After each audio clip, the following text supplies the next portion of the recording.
menggunakan bahan kimia apapun. Setiap hari pukul 19.30 waktu Indonesia bagian Tengah. Pro 1 RRI Makassar.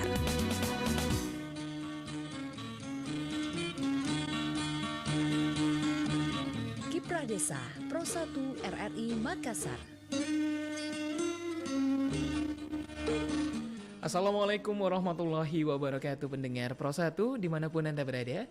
Irsan Lipit yang masih setia menemani Anda. Dan sebelumnya Anda telah mendengarkan Gema Saripati Nusa 4 untuk hari ini Rabu 1 Juni 2022.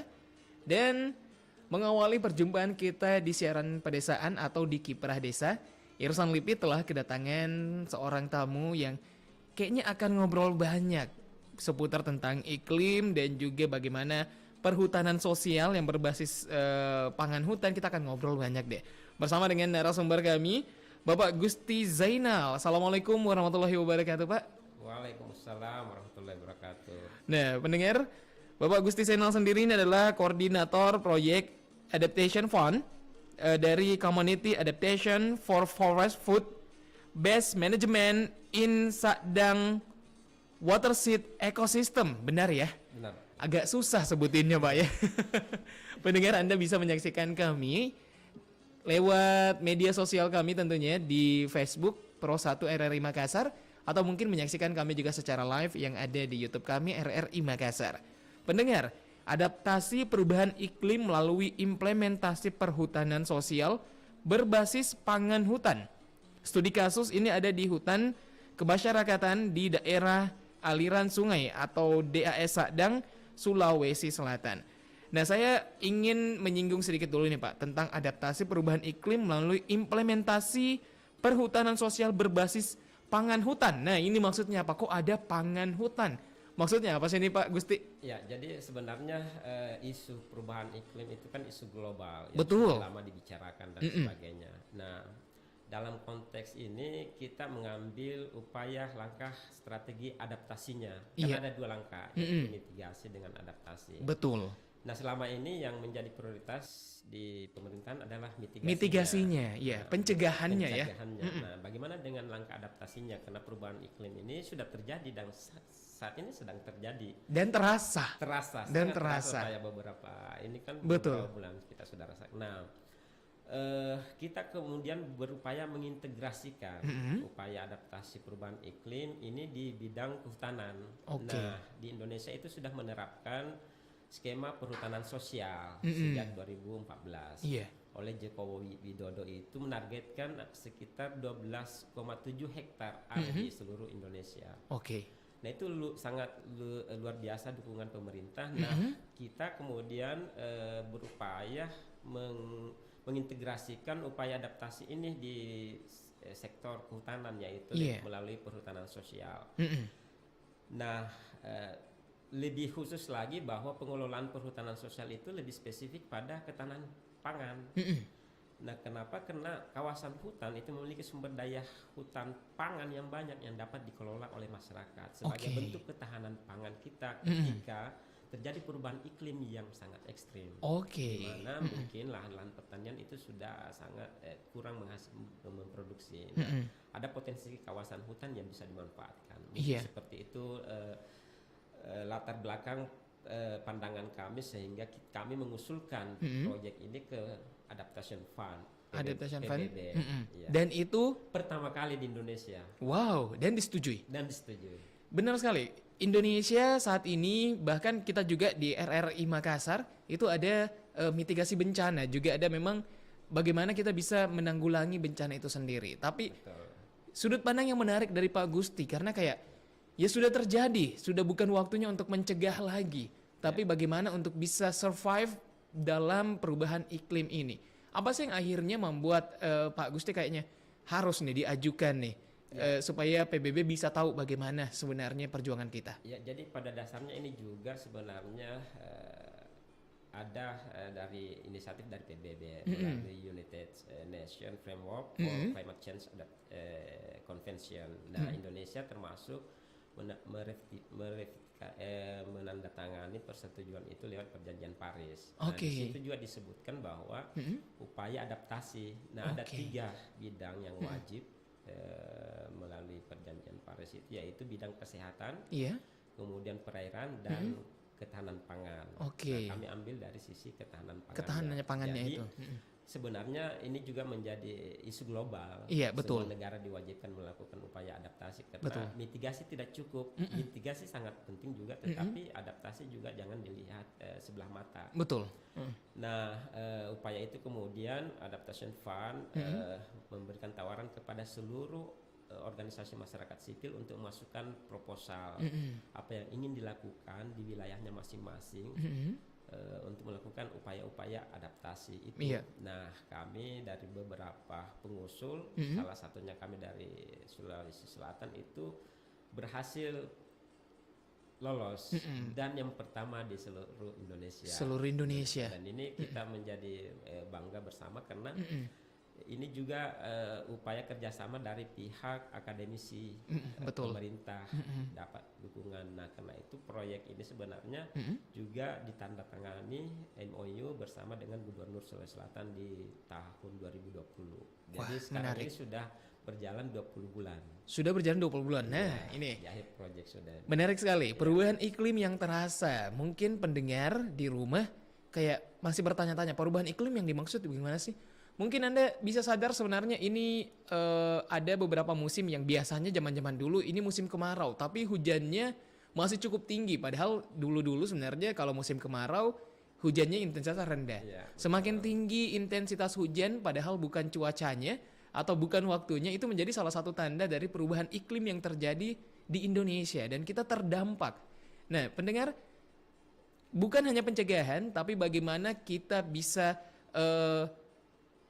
menyesuaikan diri dengan apa yang terjadi. Salah satunya dengan ketahanan pangan ini. Betul. Kenapa memilih ini berarti Sungai Sadang berarti ya? Aliran Sungai Sadang. Ya, jadi sebenarnya proyek ini hanyalah sebagai contoh, Oke. sampel untuk sebagai katalisator kepada pemerintah bahwa ini ada satu model yang kami kerjakan sebagai model bisa dikembangkan di daerah aliran sungai yang lainnya. Nah, kenapa kita memilih DAS? Karena memang di perjanjian Paris itu menyebutkan bahwa harus ada 4 sektor. Salah satunya itu adalah ekosistem, berbasis ekosistem. Nah, DAS itu adalah satu ekosistem, sehingga kita memilih DAS Sadang karena memang kualitas DAS Sadang saat ini sudah menurun. Di mana di wilayah hilir Kabupaten Pindrang itu terjadi endapan yang tinggi sehingga mengubah pola aliran sungai. Yang ada tanah timbul, ada tanah tenggelam, bahkan ada di sana sungai yang sudah menjadi pasar dan sebagainya. Dan itu menimbulkan juga konflik sosial, ekonomi dan lain-lain. Nah, artinya apa? Bahwa dalam melakukan satu model upaya peningkatan kualitas daerah aliran sungai itu harus terpadu, terintegrasi.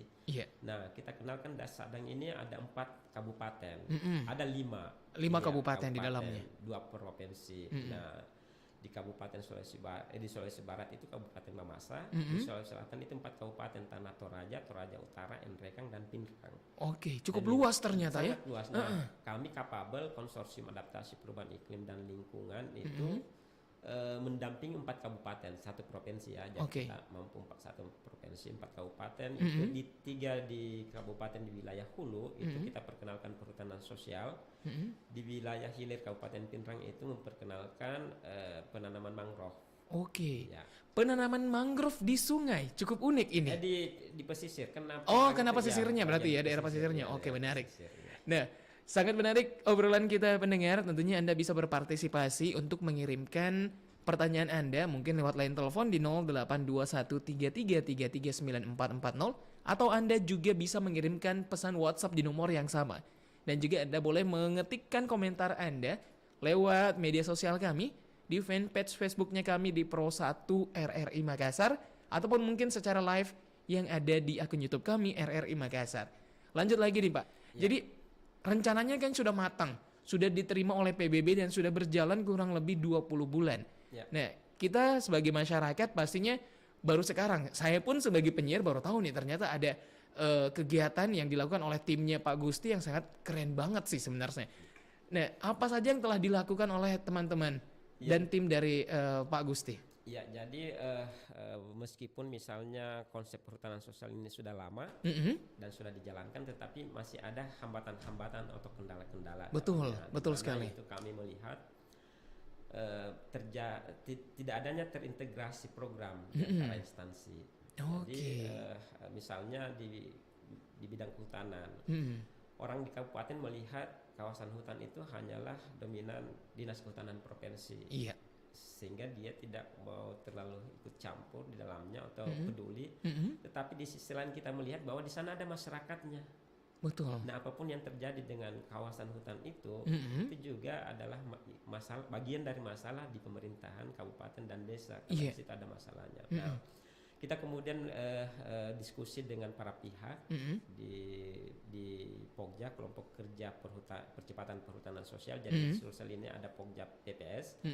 Betul, iya. Mendiskusikan terkait dengan hambatan-hambatan dan kendala-kendala. Salah satunya itu adalah ada ego sektoral. Nah, sehingga kita mendorong kemudian bagaimana ini terintegrasi.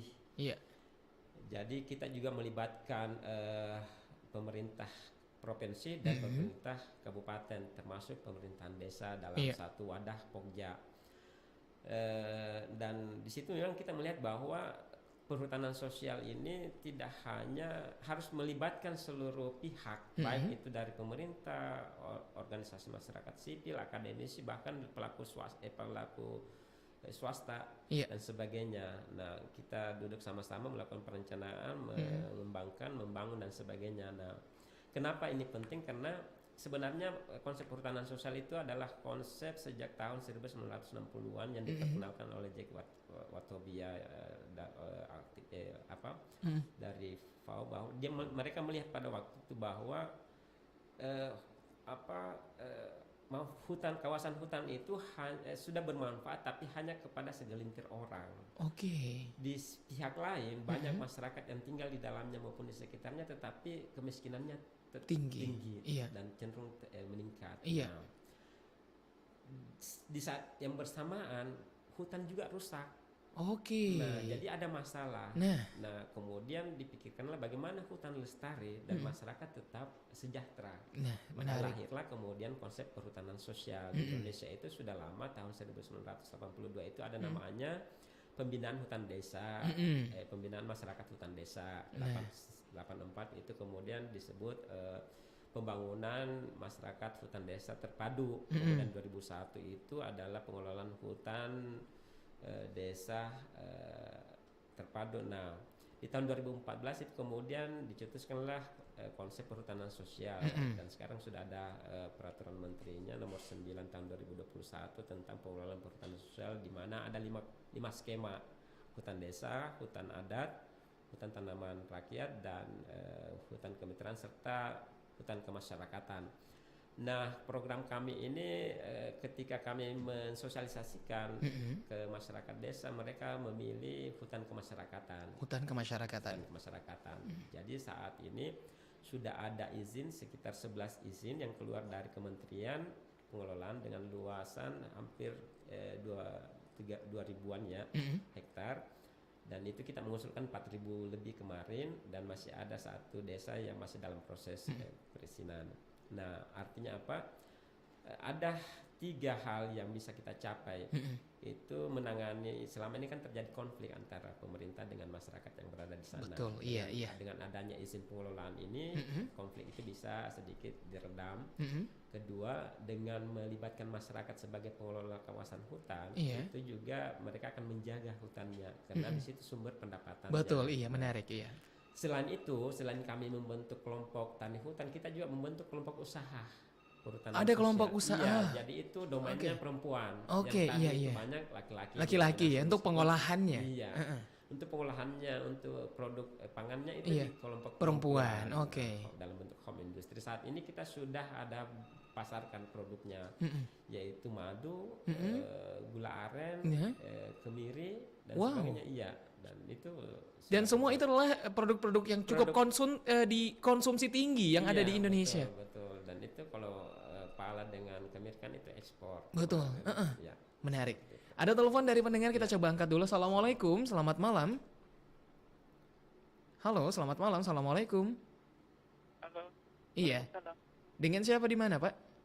Pak Adam Pak Adam di mana, Pak Adam? di Parepare, Pak. Pak Adam di Parepare. Ya, silakan pertanyaannya, Pak Adam. Ya, mau bertanya, Pak, setelah hutan ini ya, Mm-mm. ada yang terjadi tentang permasalahan yang terjadi pada hutan. Mm-mm. Itu kenapa, Pak? Kalau boleh tahu kenapa? Mm-mm. Kemudian soal hutan ini apakah ada jenis hutan yang bisa dikelola oleh masyarakat? Oh iya, oke. Cukup jelas pertanyaannya, Pak Adam. Ya, makasih. Oke, terima kasih banyak, Pak Adam. Iya, Waalaikumsalam warahmatullahi wabarakatuh. Pak Adam di Parepare. Permasalahan yang ada di hutan. Jadi apa saja sih sebenarnya, Pak, permasalahannya? Apalagi mungkin tadi sempat disinggung ada permasalahan antara pemerintah dan juga masyarakat di sekitar hutan. Dan juga tadi memang ada sih hutan-hutan khusus yang bisa dikelola oleh masyarakat atau seperti apa? Bapak aslinya nih kayaknya ngobrol kalau jadi ini. Kalau pertanyaannya Pak Adam ini menarik, Iya, bahwa masalah apa sih yang terjadi di kawasan hutan. Iya. Masalah itu masalahnya sudah lama. Sudah lama. Terus, selalu ada terjadi konflik tenurial. Iya, Di iya, sisi lain, ada masyarakat tinggal di dalam yang sudah secara turun temurun berada di sana dan sangat tergantung dengan kawasan hutan. Di sisi lain itu ditetapkan sebagai kawasan hutan lindung dan sebagainya. Nah, disitulah terjadi konflik selama ini sebelum ada konsep perhutanan sosial. Nah, salah satu jalannya itu lewat konsep perhutanan sosial ini, di mana masyarakat yang sudah ada di dalam, atau yang selama ini sudah mengakses hutan, kawasan hutan itu, diberikan akses pengelolaan. Nah, karena itu dalam perhutanan sosial ini ada disebut dengan PIAPS, peta indikatif areal perhutanan sosial. Jadi itu memang sudah ada peta yang dimiliki oleh pemerintah, di mana memang beberapa kawasan hutan itu bisa dimanfaatkan oleh masyarakat yang memang sudah ada masyarakat yang mengelola di kawasan itu. Termasuk misalnya di program kami ini sebenarnya kita mengidentifikasi siapa saja sih masyarakat yang sudah mengelola selama ini kawasan hutan. Jadi kalau kawasan hutan itu dalam konsep PS itu semua kawasan hutan bisa diakses oleh masyarakat, apakah itu hutan lindung, hutan produksi terbatas, bahkan hutan konservasi lewat hutan kemitraan dan sebagainya. Tetapi memang ada aturan-aturannya, kemudian prosedur-prosedur yang harus dijalankan. Tetapi itu saya yakin bisa dijalankan bersama, karena itu adalah kita memang banyak pihak yang terlibat untuk membantu masyarakat dalam mengelola kawasan hutan itu. Dengan tujuan bagaimana hutan lestari tadi, ekonomi masyarakat meningkat dan mampu mereka menghidupi keluarganya dan sebagainya. Dan ini tadi salah satu bentuk bagaimana kita bisa menyatu atau terbiasa ya, dalam tanda kutip terbiasa dengan perubahan iklim yang terjadi. Iya, jadi memang kalau kita lihat konteks perubahan iklim, jadi kalau misalnya kita menghubungkan dengan perubahan iklim ini adalah perubahan iklim yang baik secara langsung maupun tidak langsung dilakukan oleh melalui aktivitas manusia, sehingga mengubah atmosfer secara global pada waktu periode tertentu ketika dilakukan perbandingan. Nah, disitulah kemudian bagaimana pemerintah di satu bidang, khususnya kawasan hutan ini, untuk melakukan upaya-upaya langkah mitigasi maupun adaptasi. Nah, tetapi yang menarik adalah jadi salah satu hambatan-hambatan ke depan yang kami alami ini adalah bagaimana kemudian konsep perhutanan sosial ini tetap juga memperhatikan kepada kelompok perempuan. Kelompok perempuan. Berarti Kenapa? tetap pengaruh utama gender tetap diperhatikan. Kenapa? Karena dampak perubahan iklim itu lebih tinggi resikonya kepada perempuan. Perempuan memiliki kerentanan 5 kerentanan sosial, kerentanan budaya, kerentanan ekonomi. Memang di mana selama ini 3 kerentanan itu diakibatkan oleh budaya yang lahir, sosial yang lahir, di mana memang terjadi kesenjangan atau ketidakadilan yang selama ini terjadi.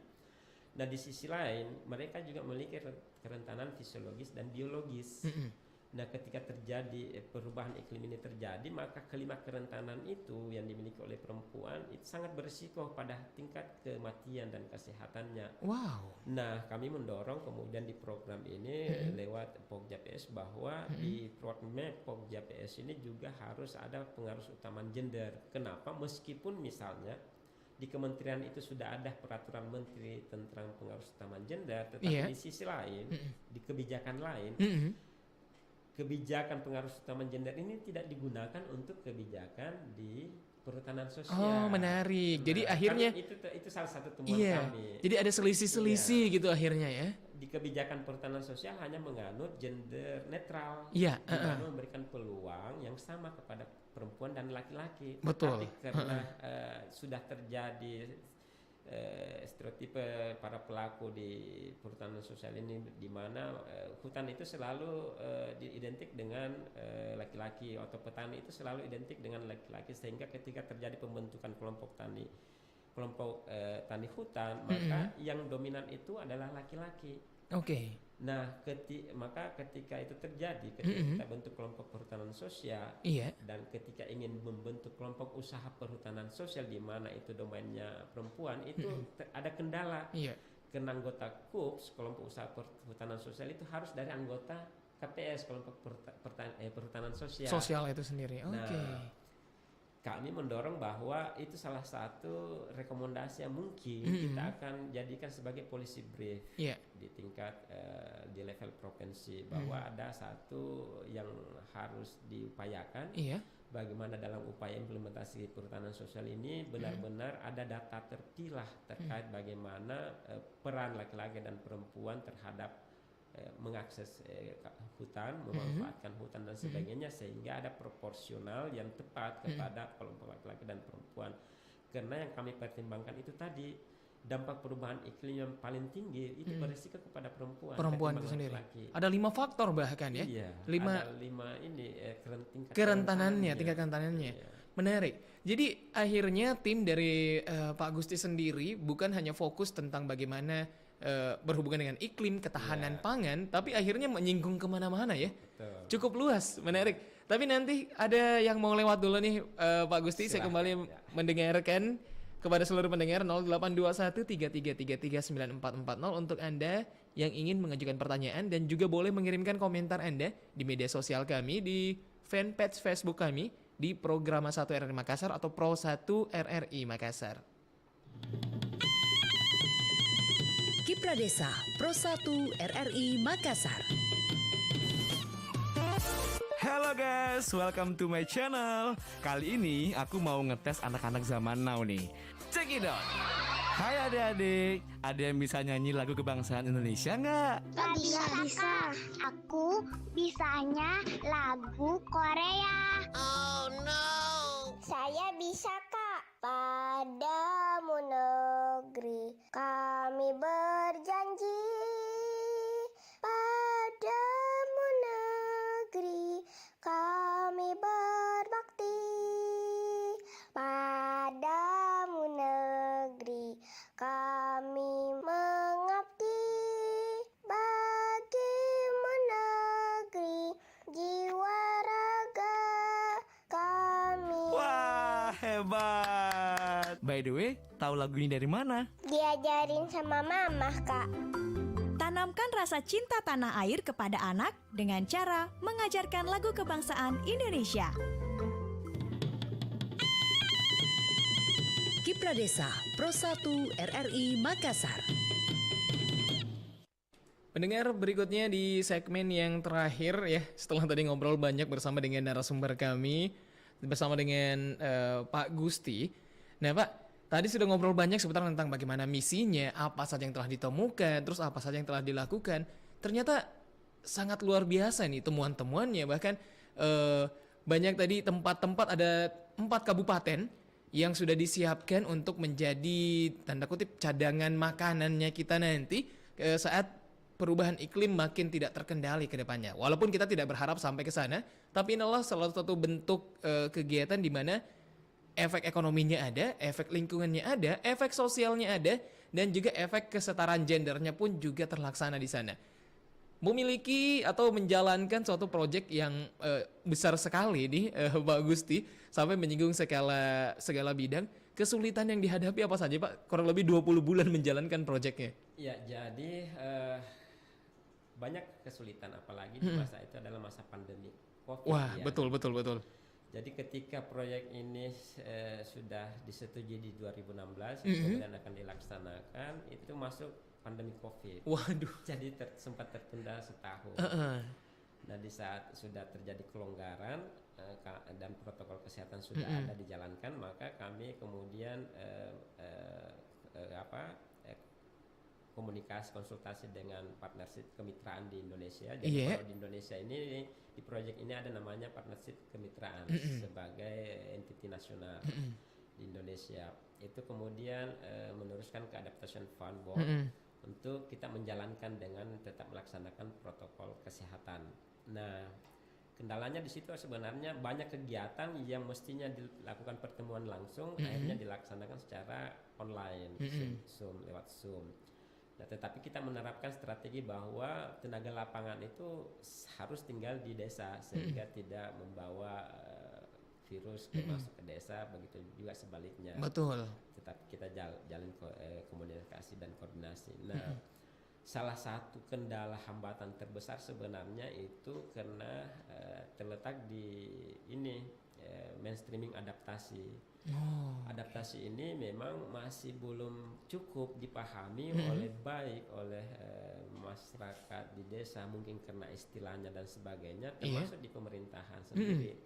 Mereka lebih cenderung kepada langkah-langkah mitigasi. Apalagi sebelumnya memang ada rencana ada Pogja API, adaptasi perubahan iklim, itu kemudian tidak jadi, tetapi yang jadi adalah Pogja PRK, pembangunan rendah karbon, yang fokusnya pada mitigasi.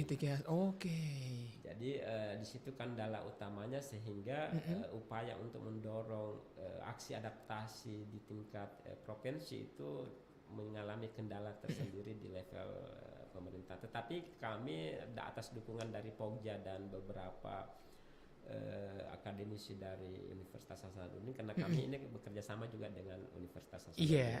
Itu kami konsorsium adalah 5 lembaga. Itu apa saja 5 lembaganya? Tim layanan kehutanan masyarakat sebagai leader. Kemudian Yayasan Alumni Kehutanan Unhas, YAKU, kemudian Lembaga Penelitian dan Pengembangan Biodiversity dan Climate Change, itu Unhas, dan 2 lembaga lokal, Kanopi Hijau dan satu saya lupa namanya. Nah, 5 lembaga itu kemudian kita bekerja sama bagaimana menggolkan target rencana aksi daerah ini, sehingga yang tadinya untuk mengintegrasi para pihak ini di tingkat level daerah dengan desa itu, kemudian yang tadinya Pogja PPS itu yang hanya ada di provinsi, itu mereka mampu membuat terobosan dengan membuat Pogja PPS di kabupaten. Jadi kami sangat cukup mengapresiasi kepada teman-teman di Pogja PPS provinsi karena mampu membuat Pogja PPS di kabupaten. Sekarang ini Tanah Toraja dan Nrekang. Tinggal yang terkendala itu Toraja Utara. Bahkan sudah ada roadmapnya, dan di dalam roadmap itu juga kami menginternalisasi isu adaptasi, kemudian mainstreaming gender, dan pangan hutan. Wah, menarik. Jadi, cukup lengkap di dalamnya. Jadi kami harapkan bahwa teman-teman di Pogja ini terus menjalankan misi utamanya, bagaimana ini terintegrasi di semua pihak, sehingga melihat persoalan ini bukan hanya persoalan kecil, tapi benar-benar satu persoalan besar, karena ini akan meningkatkan kualitas Dasadang sendiri dan meningkatkan perekonomian masyarakat Dasadang khususnya dan Sulawesi Selatan umumnya. Betul sekali. Terima kasih untuk Anda yang berpartisipasi lewat line telepon, tapi sepertinya ini waktu sudah sangat di ujung, jadi kita sudah tidak bisa mengangkat telepon Anda pendengar. Nah, terakhir nih Pak, apa yang ingin disampaikan kepada seluruh masyarakat yang setengah mendengarkan kita di 1 menit terakhir? Ya, kami harapkan bahwa seluruh masyarakat Sulawesi Selatan ini tetap mengupayakan kerjasama dengan para pihak untuk mengambil langkah-langkah upaya adaptasi terhadap perubahan iklim, karena kami sadar, sangat yakin bahwa masyarakat lokal, masyarakat desa khususnya itu memiliki kearifan lokal, di mana kearifan lokal itu bisa saja sudah ada upaya-upaya atau kegiatan-kegiatan adaptasi yang sudah dilakukan oleh mereka selama ini, itu yang kami sangat butuhkan. Bukan hanya kami tetapi dunia. Jadi adanya program ini sebenarnya dunia mencari tahu bagaimana sih kegiatan-kegiatan adaptasi masyarakat lokal itu yang bisa kita adopsi dan untuk disebarluaskan di seluruh negara. Karena kalau isu perubahan iklim ini tidak bersifat lokalitas tetapi globalitas. Jadi memang harus kita bersama-sama mendukung melakukan upaya adaptasi perubahan iklim. Itu mungkin pesan saya sih, dan juga pesan kepada pemerintah bahwa bagaimana kebijakan-kebijakan itu juga harus memfokuskan pada upaya-upaya adaptasi baik di level provinsi, kabupaten, bahkan di tingkat desa. Wah, menarik. Ya. Sudah lengkap mendengar obrolan kita kali ini di Kiprah Desa, adaptasi perubahan iklim melalui implementasi perhutanan nasional berbasis pangan hutan dengan studi kasus di Dasadang, Sulawesi Selatan. Saya mewakili dari narasumber kami bersama dengan Bapak Gusti Zainal. Kami pamit undur diri. Wassalamualaikum warahmatullahi wabarakatuh. Waalaikumsalam.